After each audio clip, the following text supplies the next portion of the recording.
மாவட்ட நிர்வாகமும் பொது நூலகத்துறையும் இணைந்து நடத்துகின்ற வேலூர் 4வது ஆண்டு வேலூர் புத்தக திருவிழாவை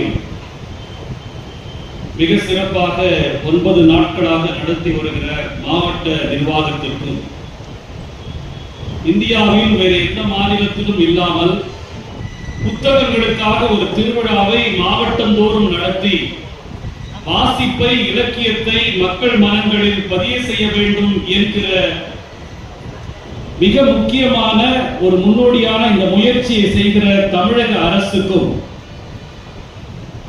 இந்த நிகழ்ச்சி சிறப்பாக நடப்பதற்கு காரணமாக இருக்கிற ஒவ்வொருவருக்கும் என்னுடைய மாலை வணக்கத்தை நான் தெரிவித்துக் கொள்கிறேன். நண்பர்களே, இந்த நிகழ்விற்கு நான் வருவதற்கு காரணம் இந்த மாவட்ட ஆட்சியர் அவர்கள். மாவட்ட ஆட்சியர் அவர்களுக்காகத்தான் நான் இந்த நிகழ்வில் வருவதற்கு ஒப்புக்கொண்டேன்.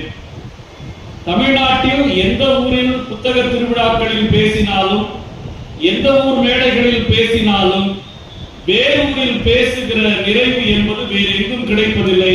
ஏனென்றால் வேலூர் தான் மேடையில் ஏறி பேசுவதற்கான பயிற்சி எனக்கு தந்த இடம் வேலூர்.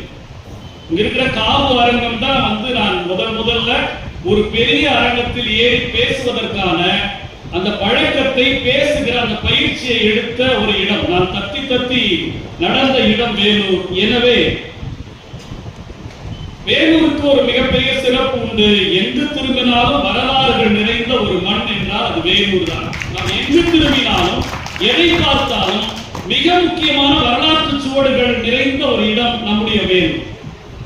இந்த வேலூர்ல இதுக்கு ஒரு புத்தக கண்காட்சி நடத்தி, ஆனா என்ன ஒரு கொடுமைன்னா, எங்க திரும்பினாலும் வரலாறு, ஆனால் எந்த வரலாறும் நமக்கு தெரியாது. இதுதான் மிகப்பெரிய அவலம். எல்லா இடங்களிலும் வரலாற்று சிறப்பு மிக்க. இப்படி திரும்பி பார்த்தீங்கன்னா கோட்டை, இப்படி வலது பக்கம் பார்த்தா ஊரிஸ் கல்லூரி, இடது பக்கம் பார்த்தீங்கன்னா முதல் இந்திய சுதந்திர போராட்டம் சிப்பாய் கழகம் நடந்த இடம், அப்படி திரும்பினா சிஎம்சி. இந்த மாதிரி திரும்புற இடங்கள் எல்லாம் வரலாறுகள் நிரம்பிய ஒரு இடம் வேலூர் நண்பர்களே. ஆனால் என்னவென்று சொன்னால், நமக்கு அந்த வரலாற்று உணர்வு இல்லாமல் இருக்கிறது. தமிழர்கள் இன்னைக்கு எப்படி ஆயிட்டாங்கன்னு சொன்னா, எந்த இடத்துக்கு குடும்பத்தோட போறோமோ அங்க குடும்பத்தோட போறதில்லை, எந்த இடத்துல குடும்பத்தோட போகக்கூடாது அங்க போய் நசுங்கி சாகிறது அப்படின்றது தமிழ்நாட்டினுடைய வழக்கமாக மாறி போயிருக்கு. நீங்க உலகத்திலே நான் உங்களுக்கு சொல்லுகிறேன், பெற்றோர்கள் ஆசிரியர்